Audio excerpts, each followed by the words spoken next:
Welcome to the program. My name is Catherine Mwangi. So for the last 1.5 years, thereabouts, Books and Blogs has been on a break, and we took a break obviously because of the pandemic. And so now we are back. And this time we have What's Your Story? So what you're saying is the authors are still going to get featured because, hey, their stories are in a book. But also there are many people out there who have incredible stories that are not yet written. And they also get a platform on this new program. So what is it going to be? Just you sharing your story. Have you been through some things that you've overcome? Is your story inspirational? Can it uplift people? Do you have something to say that the society or the community around you needs to hear? This is the platform for you, hence What's Your Story? Because we believe everyone has a story. To start us off this new series, meet this couple, the Banks. Welcome to our home, welcome to our lives, welcome to our love story. My name is Shazmeen Bank. And I'm Mohammed Bank. We've got a beautiful 16-year-old son who now is much taller than you. Well, just getting there. Yeah, not yet. I still have an inch above. No, he's an inch taller, but that's no. I'm still an inch taller. And this is our story. This is our journey. We've gone through like this journey where we've experienced all these crazy bumps, the hills, the mountains, and it's like now we kind of find this crystal blue water that we just get to sit at and enjoy and be together in. But a bit about me. So I never went to university because obviously my university chose me, which was my son. So I didn't get to do university, but that never sort of stopped me to be ambitious and to be a go-getter. Best part about Shan is that she has so much time on her hands in terms of her age, the zest, the zeal, the passion. And one thing that I've learned about my lovely wife is that if she's not passionate about something, then whatever she's doing is she's suffering. One of our common passions is traveling, and I don't think we can travel enough for us to be exhausted from it. And out of traveling, we found a lot of hobbies that have come out. So for example, Shazmeen loves photography. Yeah, wildlife photography. Wildlife photography. So we try as much as possible to get out there and photograph within this beautiful country that we live in, as much nature as we can. Although he doesn't consider it a holiday, because you see, when we do wildlife photography, Mo likes the holidays where you can wake up late, and then you have orange juice and you relax, and there's a beach and there's water. Indeed.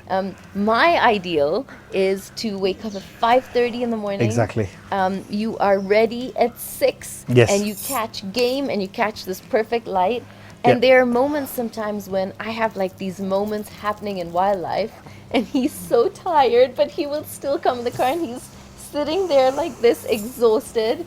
But I love you for it. So Mo, thank you. Mo's ideal, and beautiful. 7 days of it. 10 even. Sometimes 10 days.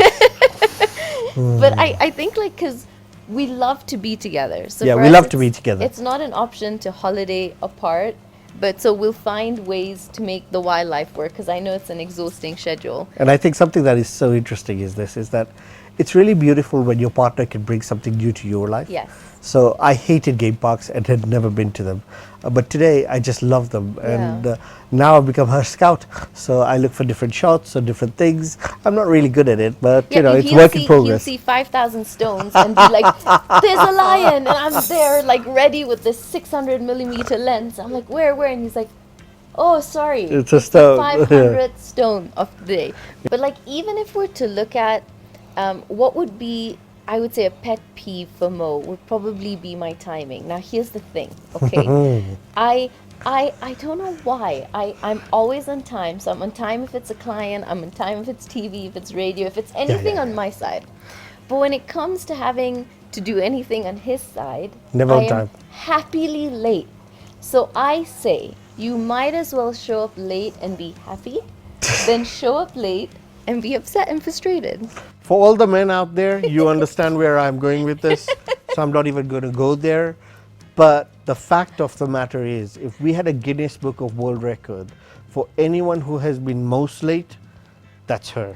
And for everybody that I have passed in traffic and created a third lane, that's me. I apologize now publicly. But then he wants hair that long, and it takes time to comb it and to get ready. And you gotta do it when you're happy. But that being said, you are the late waker up. Yeah. So something really beautiful that a lot of people don't know about Shazmeen, being a semi-professional photographer for wildlife, is that very, very recently, so I'm going to tell them. Okay. Okay. Very, very recently, she was nominated by National Geographic as one of the top 95 photographers in the world, and her pictures were picked for charity for a particular purpose, which is quite an honor and quite a skill on her behalf. So that hobby has paid off, and it just goes to prove, and you know, second, the fact that she has not only beautiful skill but a beautiful eye as well. Oh, yeah. I picked him, right? We have an incredible story that I hope you stay tuned in for. The basics of it is, my guest was married for 5 years, left her husband, then married him again, and now they are celebrating 20 years since they first met. So if you've been following my program or even my website, you'll know that I'm very, very, very, very averse to violence in relationships or domestic abuse. It's one of those things I have no compromise on. I don't even want to know, I don't want to listen.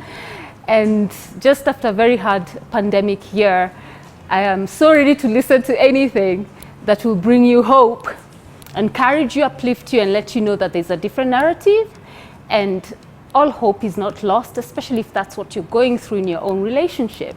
So welcome to the program, and help me welcome my guest, Miss Shazmeen Bank. Thank you. You look stunning. Thank you. Yeah. I'm probably your mirror right now.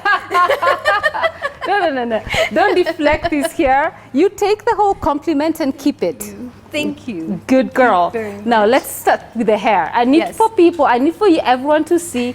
So you know mine is the kinky braid, right? Like we call this Africa, Millicent, it's Africa kinky. You see, I don't even know the name. I just know the word kinky. Now, for Shazmeen, just do that, the hair thing. Yeah, look. Fully. No weave. Lift it There up. is no- There we go. Here we celebrate our guests in living color, like full. I haven't had a guest. I haven't even met nobody. I don't even know anyone. Even when I'm, like going through Instagram and like how. I think I just got lucky with just wash and go straight hair. I've never actually used a styler. Yeah, no heat. I've never had to blow dry. This or is full straighten. natural. Yes. Yeah. Okay. Yeah. I'm sure it could get straighter if I. No, but the length.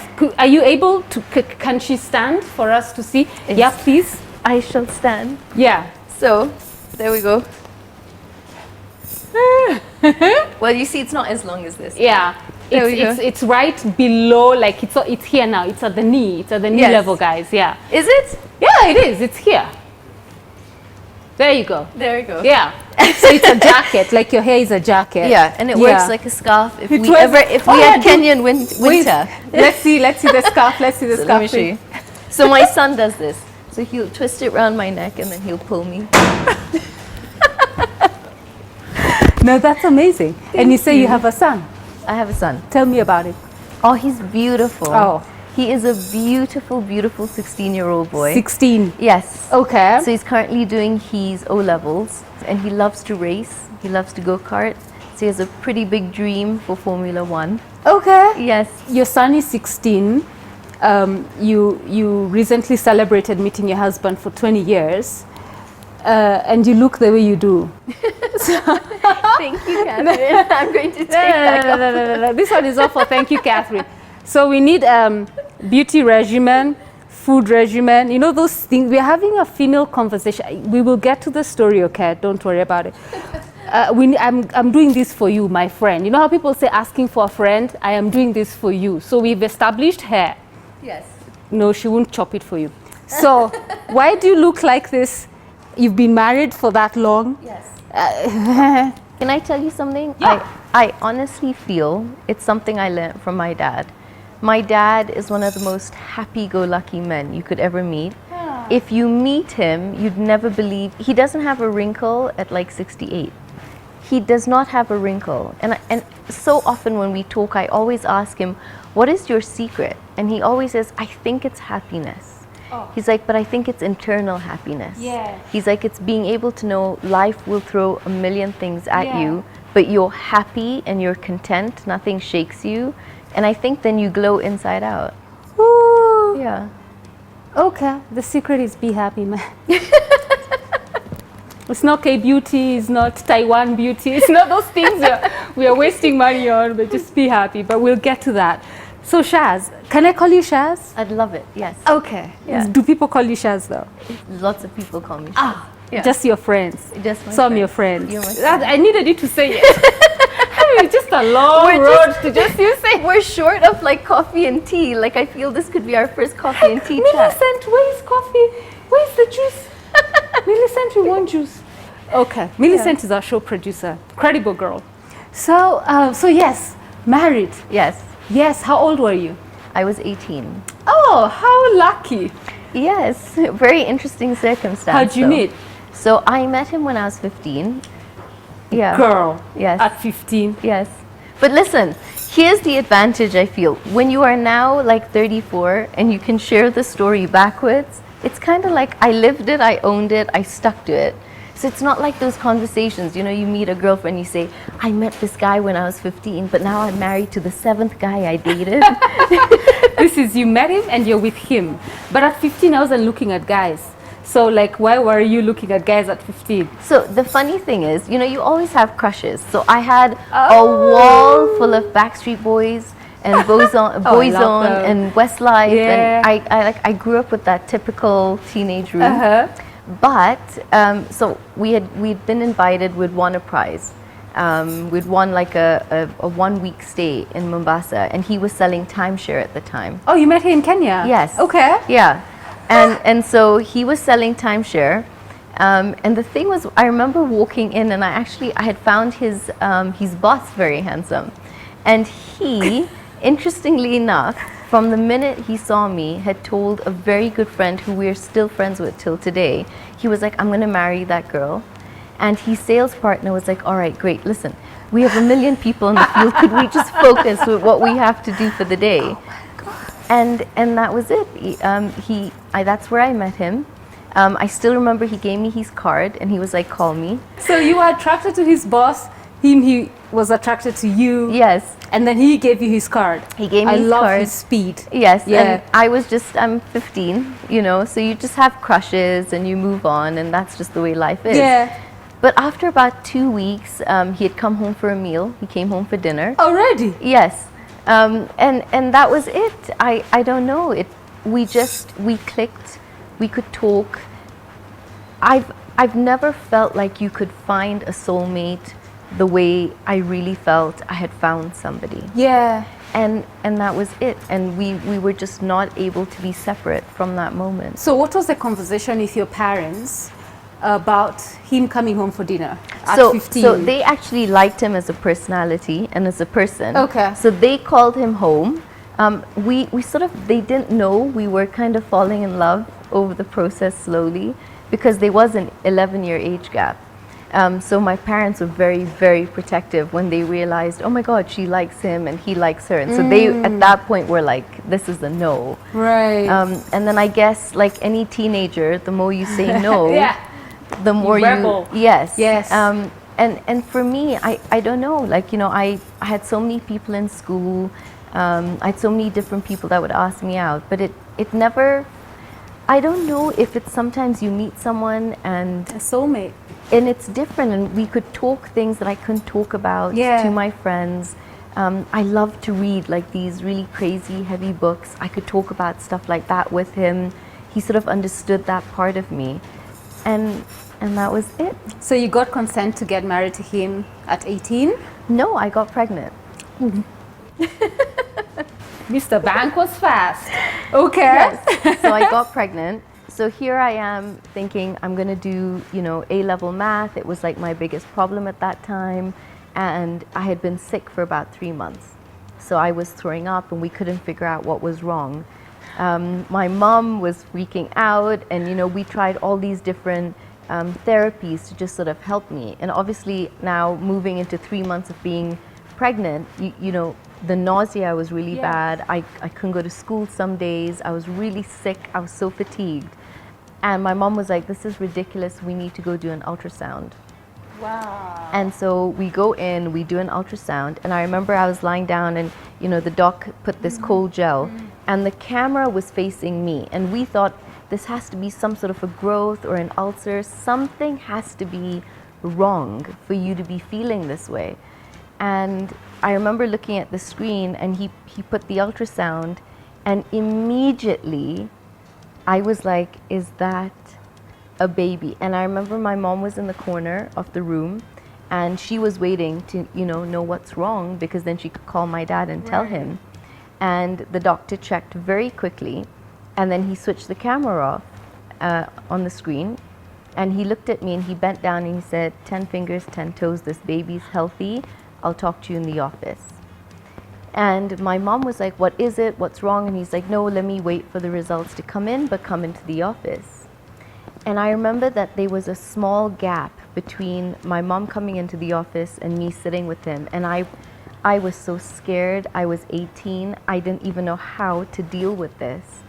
And he looked me in the eye, and I promise you, Catherine, I feel if sometimes God channels a message, he does. And this doctor looked me in the eye and he said, this baby is healthy. Don't abort the baby. He's like, I know what you're about to go through because you're Indian. And he's like, don't abort the baby. It is a healthy baby. And that was it. He's like, I'm not going to tell your mom and dad. You go home and do it. I don't know. This guy was incredible. And my mom was like, what's going on? What's wrong? You know, we've come. You always tell me what's wrong immediately. And he was like, no. He's like, I'll get the scans and I'll give you a call and tell you what's wrong. And obviously, we knew this was giving me time. But a mom, being a mom, that ride home was, I don't remember the ride from the hospital to home. I think I was so spaced at this point. And I still remember going up, and I ran to my neighbor at some point, and she was getting into the car. And I was like, oh my God, I'm pregnant. And she dropped the keys. You told your neighbor before your mom? Yes, because she's my best friend. Right. And she dropped the keys, and she was like, oh my God. She's like, you better go home. You go home now. And she was leaving and she was coming back. And she's like, I'm going to come back. We'll sort this out. And I had a couple of minutes and I called up Mohammed. And I was like, I'm pregnant. And there was like this long 1 minute second pause of silence. Shock. And he was like, it's okay, we'll do it. And I was like, good. Okay, because I'm not aborting. That's how you just said baby. it? I'm pregnant. Yes. I was like, I'm like, I didn't have time. I had to hang up before anyone would come and talk to me at that point. And then I remember later in the day, my mom came with a plate of bhajias. And now I know I'm pregnant and I can't stand the smell. And so I just had this brave face, and I'm looking at her, and she sits in one corner of the bed and my dad's in the other corner. And she's like, you're pregnant, right? She knew. She knew. They knew. They knew. And I said yes. And I burst out crying because I was so scared. I was so scared. I didn't know what to do.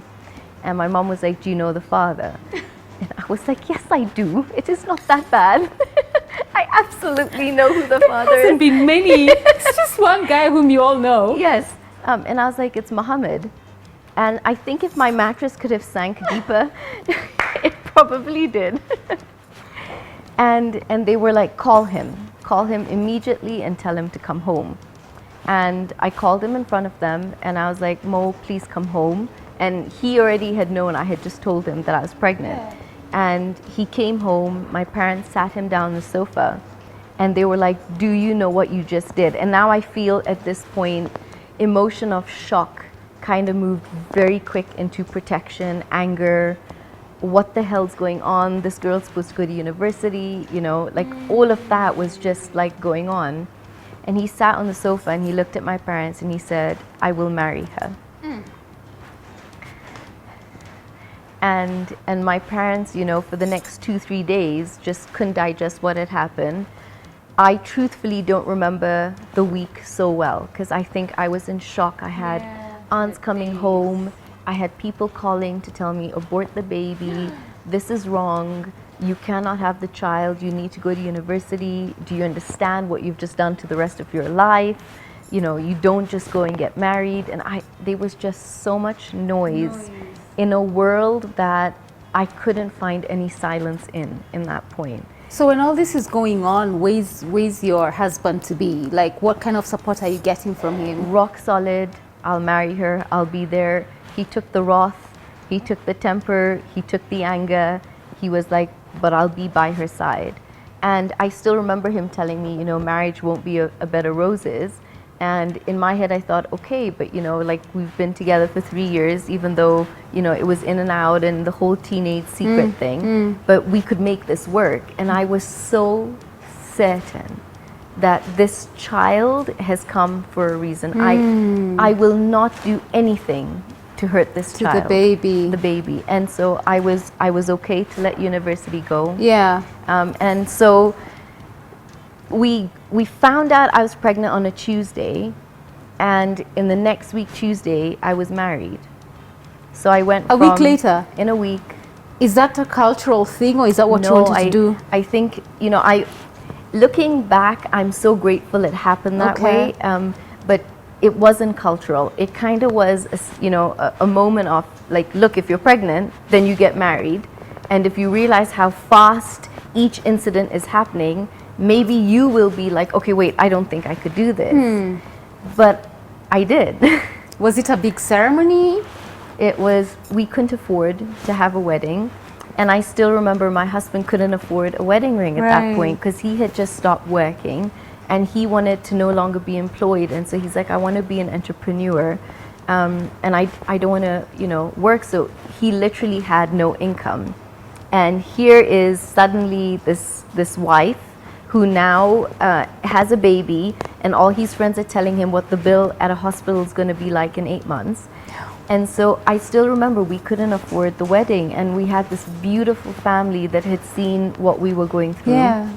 And they were like, we'll host the wedding for you at our house, complimentary, you know, for free, with love, we'll do the food. And I still remember at that point, he took me to Diamond Plaza, and there was this, you know how you have those little rings in those styrofoams? And I had picked out a ring, and it was plastic, and it was a heart shape. And I remember that on my wedding day, the plastic diamond fell off.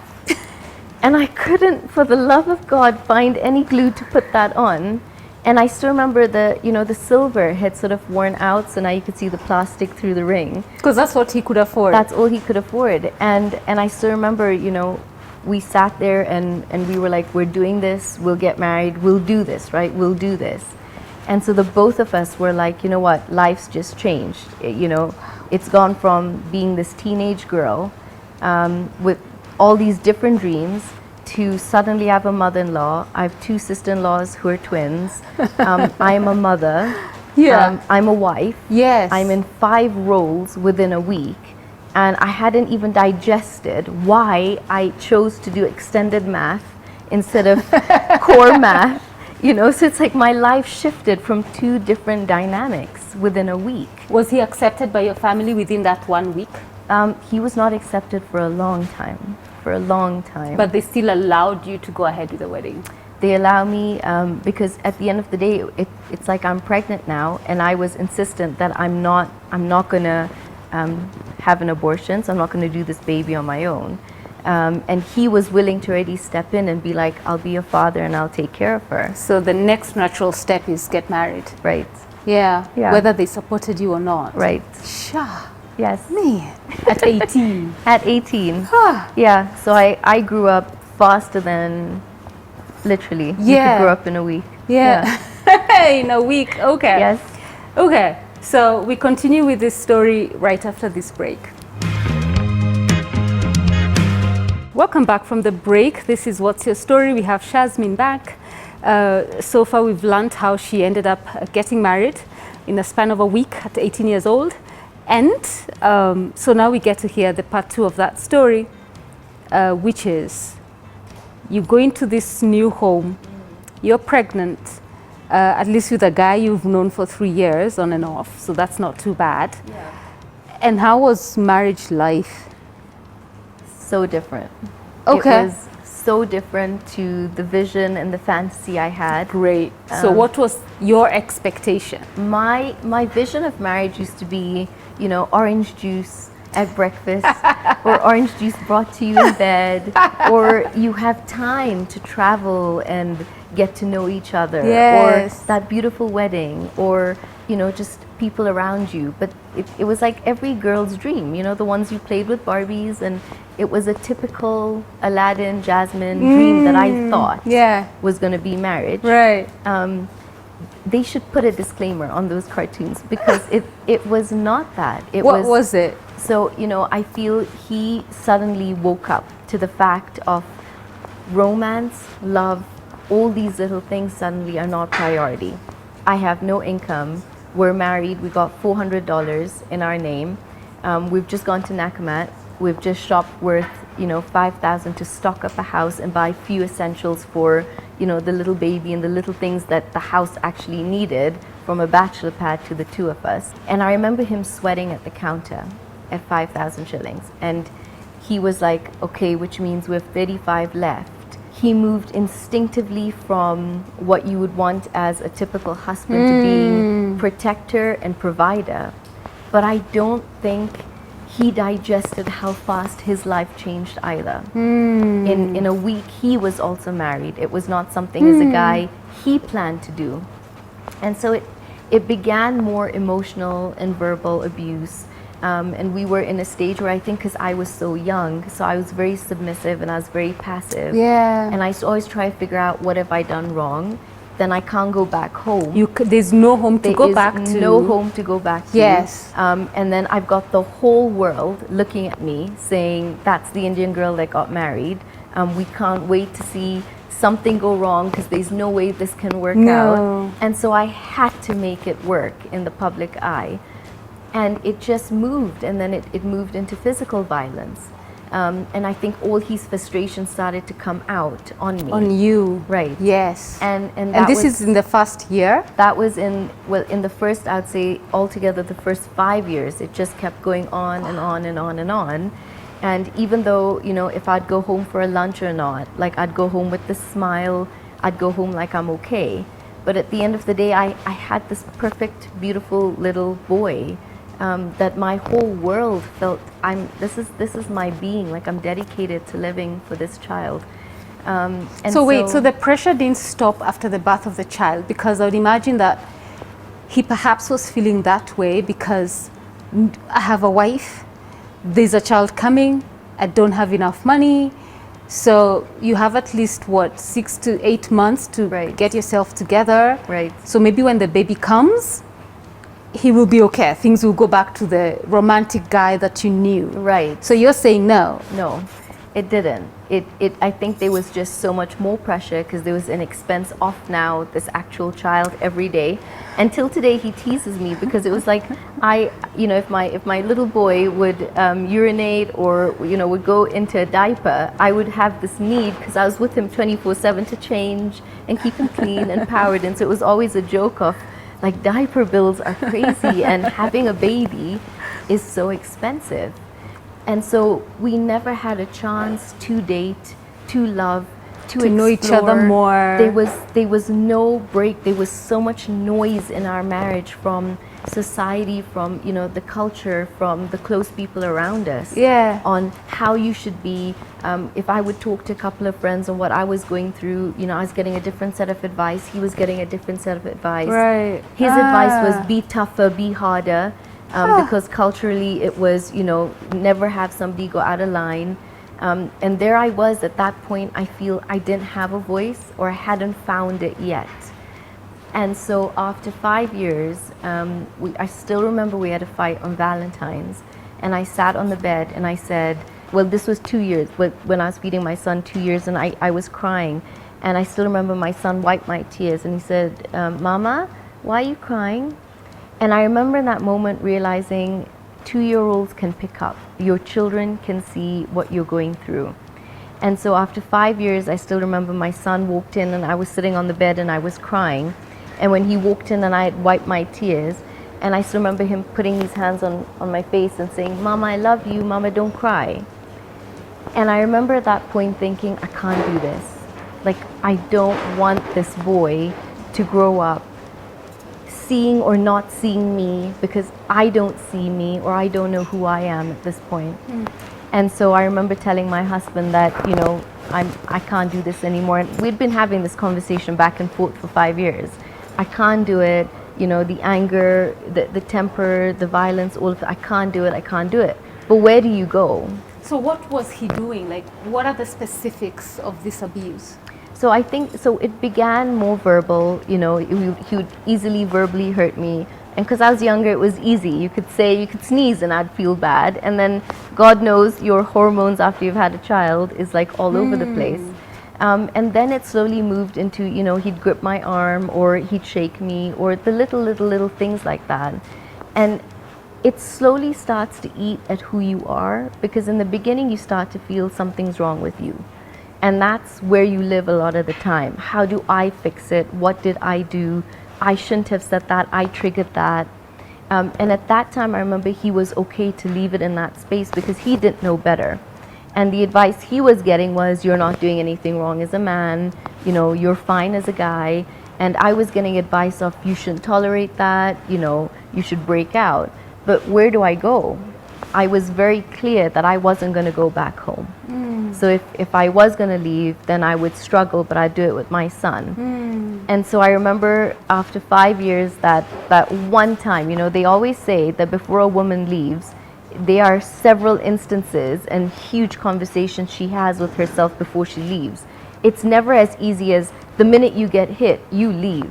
We say it. It's so easy to say that you hit me, I'm out of here. You cheat on me, I'm out of here.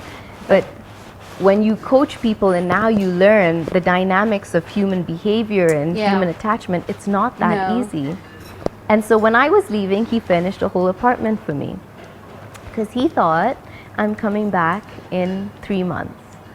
So he set me up and, you know, he put a bed in and, you know, he did the place a little bit for me. And at this point, I had already started working and I got a job because my son was in, you know. Okay, so I don't want us to go to when you've left already. Okay, right. because you know, the thing I would like about your story, yours and your husband's, is that he's also willing to share that story. Yes. And it's always important to get to know the other side of the story. Most of the times we just read about, especially what happens to women, and we never get the opportunity to get to hear it from a man's perspective and get to understand what they were going through. Yes. So at this stage, with your permission, I would like to invite your husband on the set so that we get to know, and yes, Mr. Bank, you're most welcome, so that we get to know up until where Shaz has talked about what happened. Karibu sana, have a seat. Thank you so much. Nice. Thank you. That was nice. Our juices are coming. Thank you, Gem Sweets. Oh, Thank you for accepting to have this conversation. Sure. The reason why Shazmeen and I Thank you. do have these conversations is because we come from a culture that's a bit closed. Yes. Secondly, the line that Shazmeen has chosen as a career path or a change in career now for the last couple of years has been because of the pain and the experiences that we have gone through. And we realized that she realized very strongly that there are a lot of women out there who are going through the same thing. Yeah. And we also realized that unfortunately or fortunately, there are a lot of men out there who are making the same mistakes out there. So when we speak about this, it's primarily to, first of all, give strength, highlight the cause. Thirdly, there's a lot of change that can come from this. Yeah. Absolutely. So the idea is more to highlight that and bring about change. Because we all have one life and everyone makes mistakes. But the beautiful part is, if you look at our story, it's very, very correctable. We always say that we live life backwards. Backwards, You know, yes. so we got pregnant, and actually now is when we are dating. Yeah. So Beautiful. Yes. So before we come to the now, yeah. so you've been listening to Shaz share her story. From your perspective, getting the news that she's pregnant at 18, so you'd been dating for about 3 years on and off, and now she just calls and says, I'm pregnant. Yeah. And what goes through your mind? Complete shock, of course. Right. And I was scared. Yeah? Yeah, because I was scared that, Shaz, okay, have a drink. Oh, thank you. first of all, Shazmeen comes from a very decent family within our culture. Secondly, I know her parents because they were kind enough to welcome me into their house as a friend and as a guest. What was happening between us was behind the scenes. So we loved each other and we still love each other so much. But this is something that was unavoidable. I mean, you know, you don't choose love, love chooses you. And there was an element of where I felt maybe to a degree, I didn't want to betray their trust this way, if you know what I mean. You know, so when somebody allows you into their home, allows you access to their beautiful daughter and everything else, and then all of a sudden you surprise them or you ambush them with an act like this, it's sort of, it doesn't come off. So that's why they were angry, because you were a family friend and they considered you like you preyed into. Yes, and I think they were angry because they're human. I mean, you know, at the end of the day, who would expect something like that to happen? When you have children, she has her brother who's 2 years older, and they have her. You generally make plans. They're the perfect family. You've got a son, you've got a daughter. You make plans for the son to go to university, the daughter to go to university, and then life throws you this curveball. You have a standing in the community, you have a name, you have a place in society, you have sisters, brothers, you have all these people that look up to you and you live up to a certain standard. And then all of a sudden this happens in your family. So there's an element of where they also have to answer society. So there's an element of anger from there. Then there's an element of anger of we trust you, and that trust to a degree felt like it was breached. Broken, you know? yeah. So when you slice it, there's so many ways of looking at it, or where that anger could have stemmed from. Right. So where did yours stem from after you got married? It's funny because it's after years that we began to realize where that anger actually did stem from. Oh, okay. Yeah, I never realized it or never understood it at the beginning. And now, it was from my dreams to start with. Because I always had this dream, having come from a poor background, having lived in Gara, that when I get married, you know, I'll tell you a very quick story. Yeah. There was a day when I was sitting with my father at Wimpy's, and I could see his eyes drift from whether he should have the burger with cheese or without cheese. And the difference was 2 shillings. And I could see he chose the burger without cheese because 2 shillings made a difference. Wow. So I always said to myself that when I have my wife or when I have a family, I will always prepare for them in time. And now, you know, God has his plans. So you plan and God plans. And when this came about, I think there was that pressure financially. And I felt as a man, I wanted to provide. And I think it came from a well-intended place. However, containing the emotions that came around it were a little more complicated. And I wasn't trained enough, or rather didn't study enough. Yeah. Or there was nobody around me to guide me enough because my Right. father had passed away. So I'm not saying that's the crutch. However, when you are that age, you believe you can do everything. Right. So I can provide, I will get this done, I'll still be in the rat race, I'll still pursue my goal of being an entrepreneur, I still want to provide the best for my wife, I want to provide the best for my child. Right. So you look at it from a worldly perspective, you look at it from a perspective of, okay, my wife now trusts me, I have a responsibility for a life. Yeah. And another one that's coming up in 6 or 7 months' time, you know? So for a man where you have to secure your family, provide for your family, and you've just given up your job to move into entrepreneurship, I think it was a transitory period where I said, I'll roll with the punches. There's an element of now putting personal pressure on yourself because you have deadlines to meet. Right. I went into Aga Khan Hospital, I still remember, and I asked the lady, if I want the prenatal and postnatal package, how much would it be? And they looked at me and said, for you, 240. And I'm thinking, I have 35K in the bank. How am I going to make 240? Yeah. And thank God for credit cards. At some stage, as a man, you want to provide the best for your family. Yeah. And that's what I saw my father do. And I wanted to do the very best for her. And I think the biggest mistake I made at that time, and by the way, this was a self-imposed mistake. Okay. Because my wife, as supportive as she was, always told me this: relax, don't worry.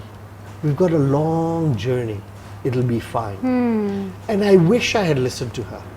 Because what I did is, I thought to myself, as most men do, that, yeah, okay, fine, I appreciate the advice, but I'm going to do what I know needs to be done. And done now. Yeah, and you know how men are. When we turn on the blinkers and we say, this is the standard I need to set, this is what I need to achieve, and if I don't achieve it, then I've not lived or I'm not providing. Failure. So, give me the connection between that nobility of wanting to be the man at home and how that translates to the violence. This is what happens.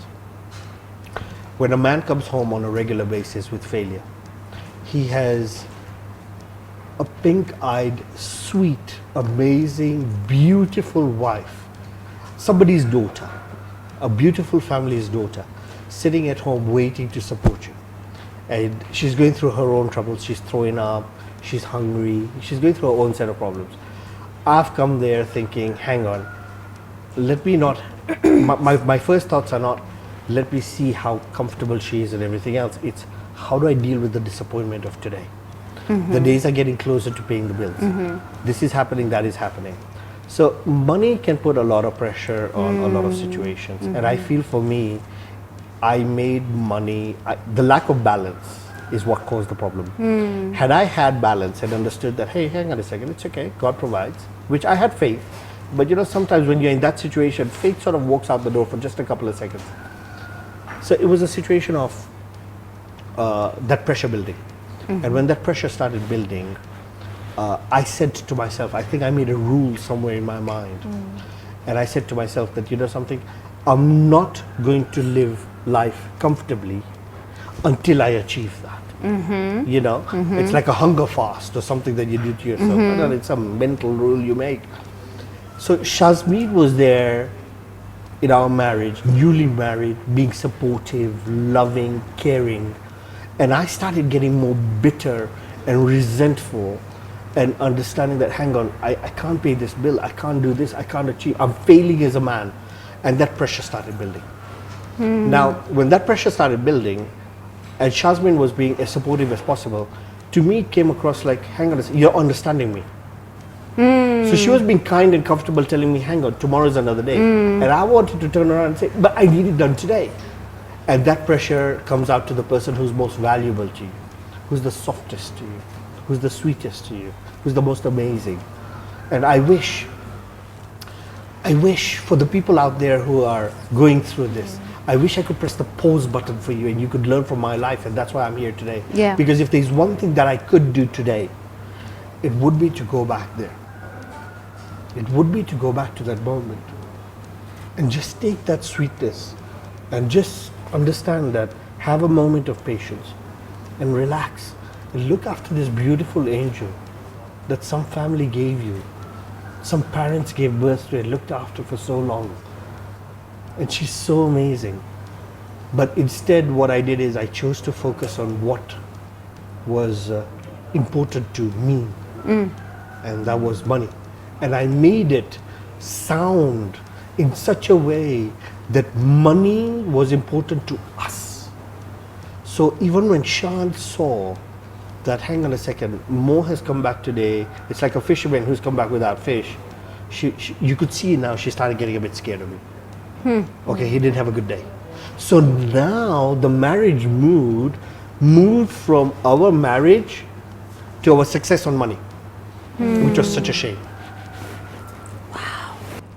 Okay, so we have to put a pause on that for today's show. But join us next week, because this story is not ending today, and we're going somewhere with it, because it's very rare that you get to have a couple that's vulnerable with their story to this degree, and especially coming from a male perspective. So Mr. Bank is here sharing the errors or the mistakes he made back then, and that's just the first 5 years of their life, their marriage together. And we have 15 more years to cover, but I promise we'll cover that.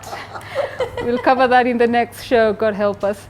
But so far so good, and I thank you so much for tuning in. And remember, if you know a couple that is having challenges in marriage and they may have missed out on this episode, just ask them to find it on Facebook or on our KTN homepage. And you can find the links as well on our personal social media pages. We'll give that to you, or you see that on screen as the show is winding up. And then also be sure to tune in next week to see where this story takes us, because you know we're going to be asking the questions you are dying to ask. God help me. Stay safe. See you next week. Gem Suites Hotel and Luxury Serviced Apartments currently boasts 2 properties within Kenya. Gem Suites State House Crescent, set in the exclusive State House neighborhood, comprises of 34 well-appointed apartments, and Gem Suites Riverside, set up in a secure, private and tranquil setting. In the upscale Riverside neighborhood with 98 luxuriously appointed full-service 1- and 2-bedroom apartments, superior hotel rooms and presidential penthouses.